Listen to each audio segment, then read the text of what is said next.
And right now, and regarding China, the DOD has initiated this program called Replicator, and some of my companies that I work for are going after it. And to prevent Taiwan from being invaded, they want to flood the Western Pacific with thousands of what they call attritable all-domain autonomous systems. So kinetic things that can autonomously go and just saturate any kind of attempt to invade from the ocean. Wow. Yeah.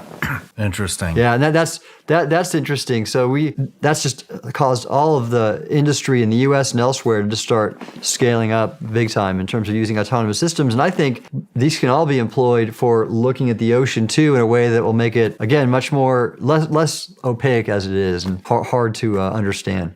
I mean, going back to seeing maybe some technologies become unveiled, I mean, I got a couple of questions. I didn't even know how to structure these, but so I'm just going to fire them off randomly. But, you had watched, you had mentioned that you had seen the UFO whistleblower series I had. Yeah. What did you think about the gentleman that was in Antarctica as a firefighter that was talking about that neutrino laser? Yeah.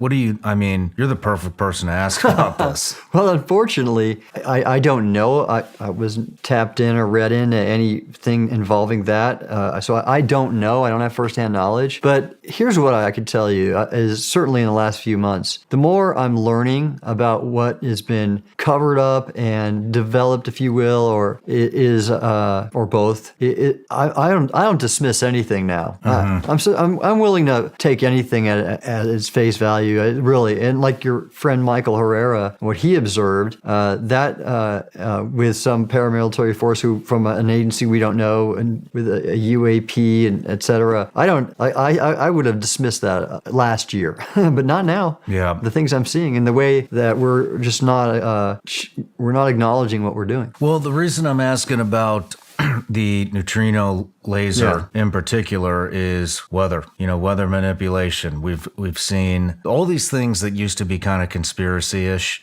are now kind of hitting the mainstream. Things like, I remember thinking it was crazy talking about chemtrails from airplanes. Oh, yeah.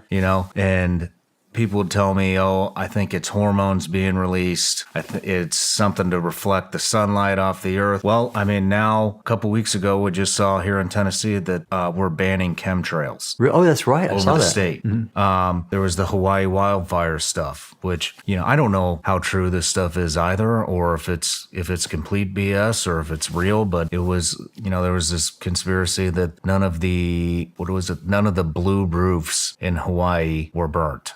Have you heard about this? I did not hear about that. Yep. And so, every time one of these things hits, like the wildfires thing, that episode about the Antarctica laser, it always gets like this boost. And so the latest one was because he was saying that these lasers can cause earthquakes. Oh, okay. I missed that part of it. Wow, really? Yeah, he says that these lasers can cause earthquakes somehow. And then the latest one that happened in Taiwan was like the latest boost where it got brought up again. And I have something to say about that. Earthquakes, not necessarily this laser. There's two things I see from my experience in the government. One, they're covering stuff up, and I get it. Certain things we don't want adversaries to see, but either withholding things from Congress and the public that should not be withheld, that's wrong, and that's why I'm speaking out. The other thing I see, too, is that sometimes it's not necessarily purposeful. Their government's just not necessarily super competent in areas. And in the case with earthquakes, so I work with a number of real innovative cutting-edge companies, and one of them has found that if you monitor the ionosphere, they call it space weather, you monitor the ionosphere, what has been shown, and people have published on this, that before a big earthquake, when plates are starting to buckle, it's basically like a giant semiconductor. You got a lot of metal and energy, and it produces in the ionosphere a super big peak in a thing called total electron count. And so the ionosphere gets all energized. And what is the ionosphere?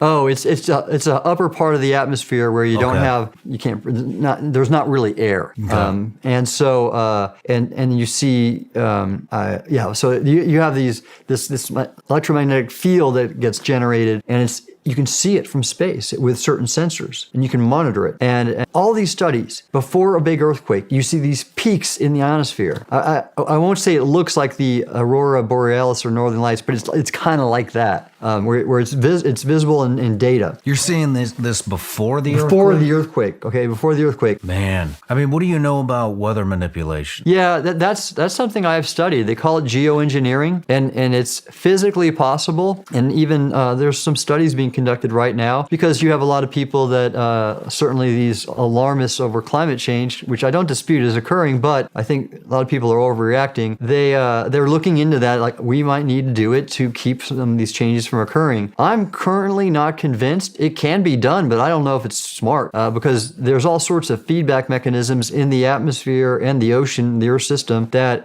can occur. And what if we do a little bit of that and then things go wild? I think we need to research the hell out of that a lot more with models before we do any type of experimentation. I mean, isn't UAE currently conducting some type of weather manipulation now, and they just flooded Dubai? That's right. So I have not been able to look at data behind that. So I only saw news reports. So I don't know if that was a cause and effect. There certainly is a correlation, but that's my kind of point is we ought to be studying this a lot more so we could know in advance if something like that will happen. And right now, I don't think we've done enough. Where I'm kind of going with this is, do you think we could see any weather manipulation type weapons?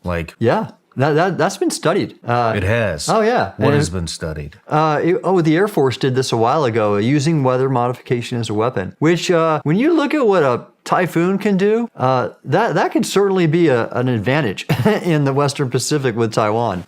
Roll a typhoon into an attempted Chinese invasion, and that it'll be just like what happened to Japan when I think it was Kublai Khan tried to invade twice, and the kamikaze, the great wind, tore through the armada and took out the Mongols. Do you know about that?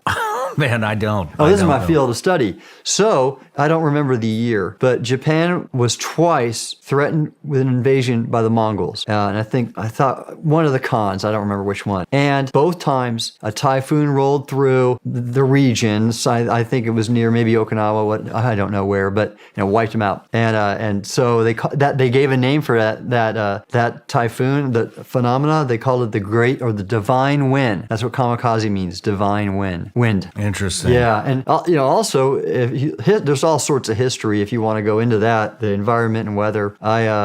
Sir Francis Drake and the Spanish Armada, another storm wiped out the Spanish Armada when they tried to invade England, and he got very lucky with that one. And then you go to World War II. We caught the Germans off guard in Normandy because we had better weather forecasts. If you look at weather, kind of goes from west to east, and you want observations upwind, and all the observation networks that we had were in the U.S., Canada, and so the Allies had a good upwind observation network, and the Germans didn't. And what happened is the Germans saw the forecast and thought, there's no way they're going to invade today. It's too rough. So actually, it was, I think Rommel was in charge of that defending force, and he went to Paris to celebrate his wife's birthday.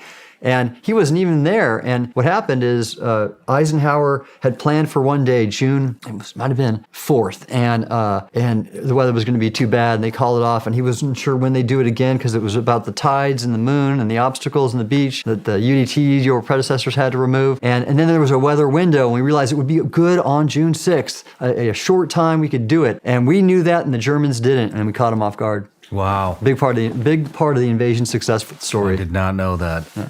How long ago did we start looking into weather manipulation? Well, I don't remember the history exactly, but I know the Air Force did that after World War II. And I don't know too much of the science behind it because it seems to me that the scale would be really large in terms of cost. And then again, there's so much uncertainty in the Earth system in terms of predicting it that, again, I think you just need to research the hell out of that before you do anything. Yeah.